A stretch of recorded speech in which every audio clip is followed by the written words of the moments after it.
Hi, everyone, and welcome back to the Business Transition Roadmap. Today, I am going to be doing a solo episode with you, and the focus of this episode is going to be on creating a sense of urgency. This has been a topic for quite some time, and it's interesting to me that people don't have a sense of urgency to start to think about their business transition. They think of it at times, just being so far away, and we have so much time, and I've got so much to do right now. I've got to keep building and growing the business. I'm enjoying it while having, of course, all the challenges that go with building a business. It, for an entrepreneur, is the project. It's the fun. It's sometimes the fun of life is to figure these problems out, solve them, have the relationships and all the cool stuff around us. And so thinking about a transition seems like a long ways away. And I do liken it to the concept of a will. It's hard to get people. I've spoken with many estate planning lawyers, and it's hard to get people to start to think about transitioning off the planet, if you want to call it that. How do we get our wills in place, and how often do we put those off? Same thing happens with these transitions. We tend to put them off and think that we've got all the time in the world. So, talking about a sense of urgency, I thought I'd touch on a couple of different things. When you think about a transition, it's helpful to start to think in decades. So if you can imagine yourself a decade from today, where are you at? How old are you? What are you doing in your life? How are you spending that time? And are you doing it well? Are you doing it with intention? And are you doing what you love? It's something that as an entrepreneur and as an owner leader, you do have the choice to spend your time the way you want to, and you do have a choice, but you also have responsibilities. So if you think of yourself a decade from today, what does life look like? What are you doing? How are you spending your time? And are you spending your time exactly the way you're spending it today? I'm hoping that most of us would say no, because we love some change and new variety in our lives. And so I'm hoping that most of us would say, no, I'm not spending my time exactly the way I am today. And I'm not spending my weeks the way I'm spending them now. Maybe my vision is to be traveling more. Maybe my vision is to be spending more time with my family. Maybe my vision is to be continuing to be healthy and strong, and that might take a little bit more time. And maybe the business has evolved, so I've created more opportunity for others, and my role has shifted. Maybe my role has shifted to doing more of what I love and what my, if you want to call it, unique ability is. Thinking of Dan Sullivan and the strategic coach. When I did that training and did all of that work, we talked about that people are happier when they're spending time in their area of unique ability. So maybe you're doing that. And in order to get from here, where you are today, to a decade from now and create that vision, there is a sense of urgency to it.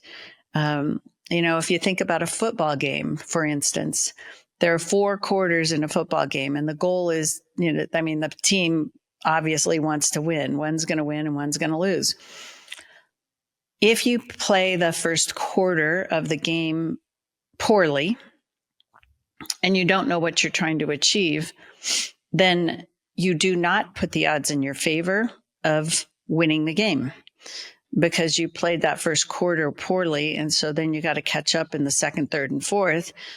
If you play the first half poorly or not knowing what you're trying to accomplish, then you got to catch up in the last 2 quarters, etc. So what the goal is for this thinking, I guess, is to get yourself to have a longer term vision with a longer runway, with more time and more choices to be able to achieve that 10-year vision. Now, I just asked you to think in decades. You can think in, 5 years, 6 years. It doesn't matter what the time frame is.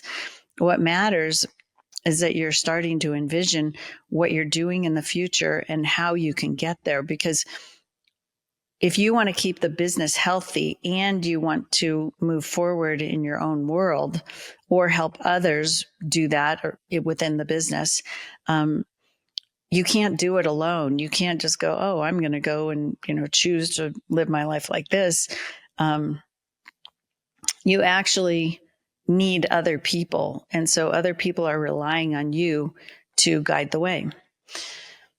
So when I was thinking about this sense of urgency concept and how we create sense of urgency, even to just get started, just start on the road. I think there's a commitment phobia. I was reading a book called The Creative Act, A Way of Being, and it's by Rick Rubin. And I have been reading that book just over the last weeks. And it talks about commitment phobia. And it also focuses in on art. So commitment phobia on a piece of art. If you think about the business, your business as kind of a piece of art, then when is it finished? And the answer is that it may never be finished. If you want to leave a legacy for others and you want others to move forward with the business is going to continue to evolve, and you're going to get it to a certain place where you call it finished, as much as you want to contribute and put into it.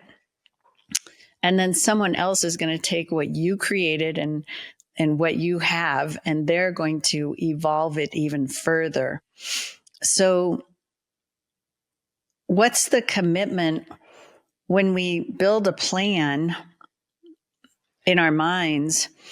Many people think of a plan as being a commitment. So we're making a commitment on paper, an intention to do something. I think a commitment is important. I also think as an entrepreneur, you're able to shift and change what your commitment is over time, as long as you're moving towards that goal, towards the end of the game, and towards winning whatever that game is. Sometimes your commitment has to change. You either have to dive deeper because things aren't working, you make a greater commitment, or you realize that you're on the wrong path and you shift your commitment to get you, the company, the people to where you'd like them to be. So I think sometimes there's a commitment phobia when we talk about sense of urgency, because you're not ready to commit to leaving and you're not ready to commit to a time frame. So we just avoid that. If we have an abundance mindset, so in the commitment, you are narrowing your focus. You're saying, I'm going to try to go here. I'm going to try to win this game. I'm going to try to create the company like this. And there is a little bit of fear there because, I've talked to so many owners and they're like, well, what if we can't make it happen? And what if it doesn't work? And we can ask that as entrepreneurs every day, because we wake up every day and wonder how our day is going to be and whether or not the day is going to go well and what kind of troubles we're going to run into or challenges and how we're going to navigate those. This is just a longer time frame to be able to do that.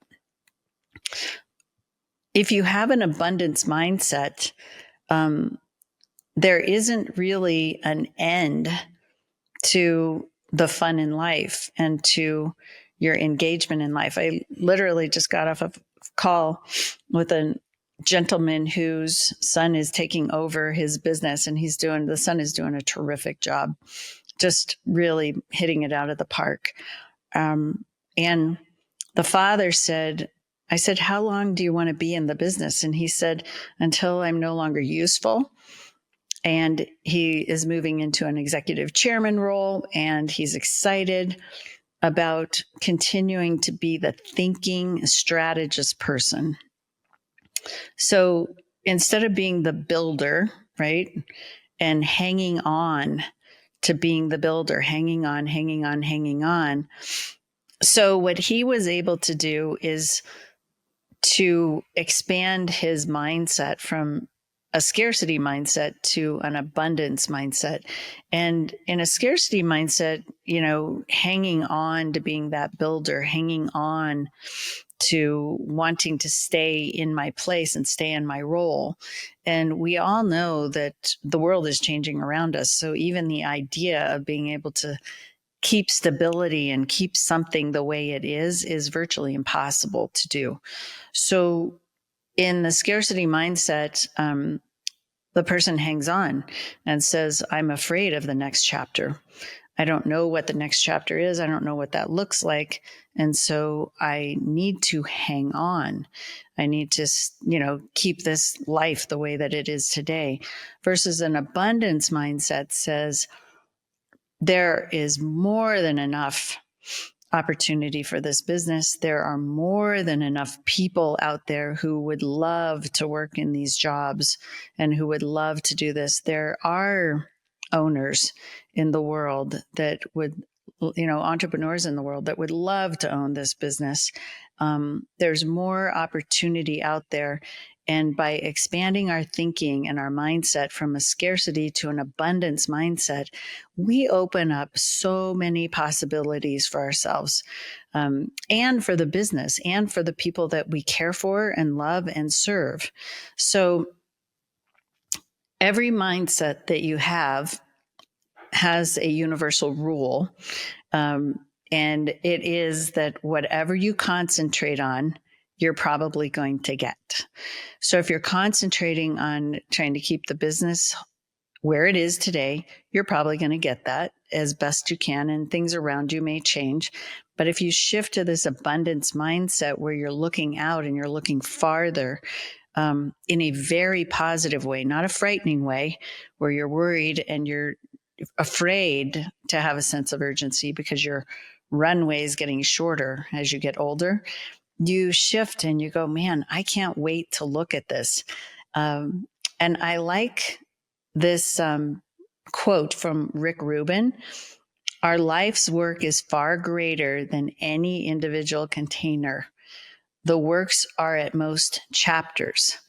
Our objective is to be free to close one chapter and move on to the next. If you think about that, it's so inspiring. It's so enlightening to be able to think of this beautiful chapter that you've had with your company today. And your chapter's probably not over with the company yet. And also be excited about exploring what's the next chapter for you, and what also is the next chapter for your successors. What's the next chapter for this business? How does it work? I think that helps you to create a little bit of a sense of urgency for you to explore what's necessary today. How do you want this business to work? And give yourself enough of a timeline that you can actually achieve what you want, that you can achieve what's most important to you. Because the sad things that happen and all of the stories that you hear out there are from people who did not have a sense of urgency, who did not take a first step. They waited and waited and waited and waited. And then all of a sudden, something spurs the shift. It's like you have to have this catalyst to get you going. I will tell you, some of the catalysts are good and exciting, and some of the catalysts are not so good and not so exciting.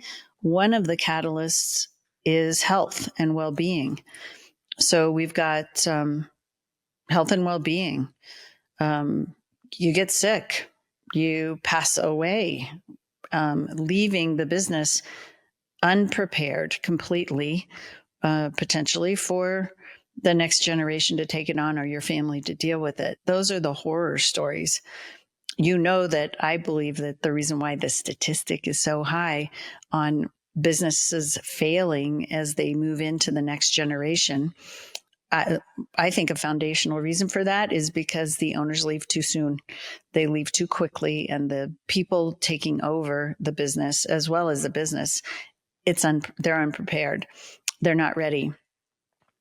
So another catalyst, if you want to think about that, is a kid, a son or a daughter moving into the business where, stories, they come out of college, they can't find a job, they show up in the business. We obviously create an opportunity for them. And you know what? They start to shine.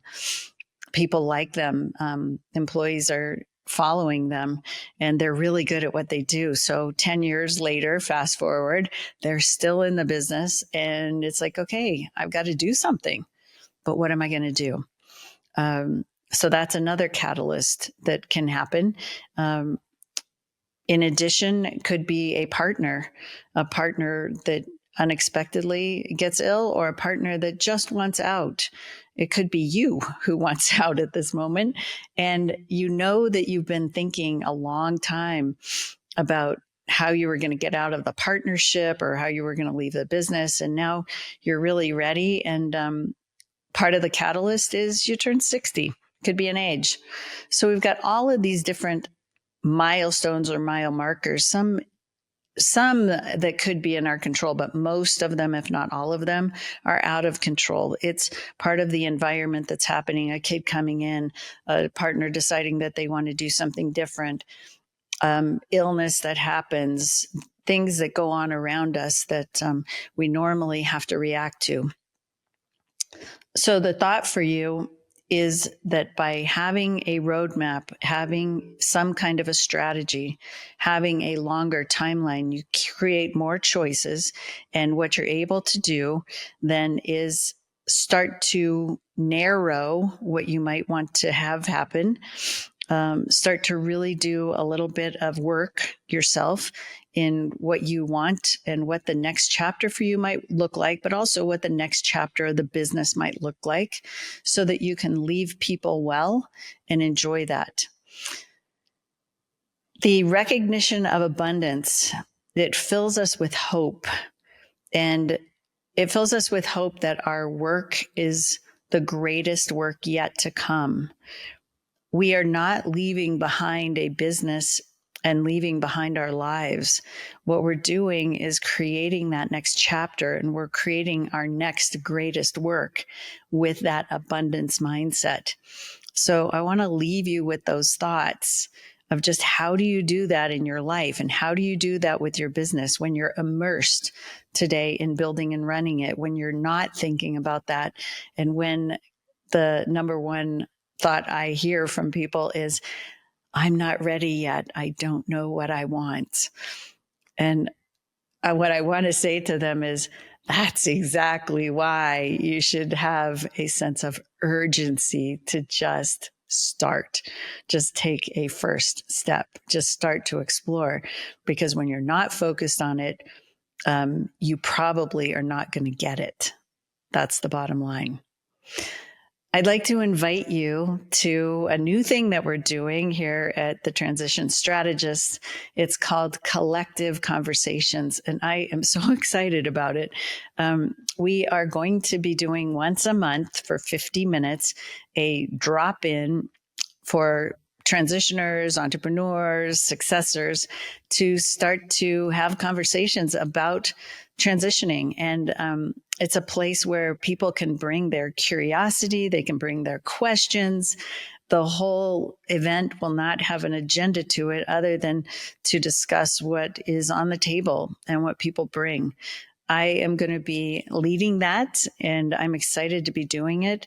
So I would like to invite you to consider coming, and you can check it out on our website. It's going to think I think it's going to be wonderful and a great learning opportunity for many, many people. So want to wish you the best on your transition journey, and to again think about sense of urgency and look into the future. What's a decade look like for you?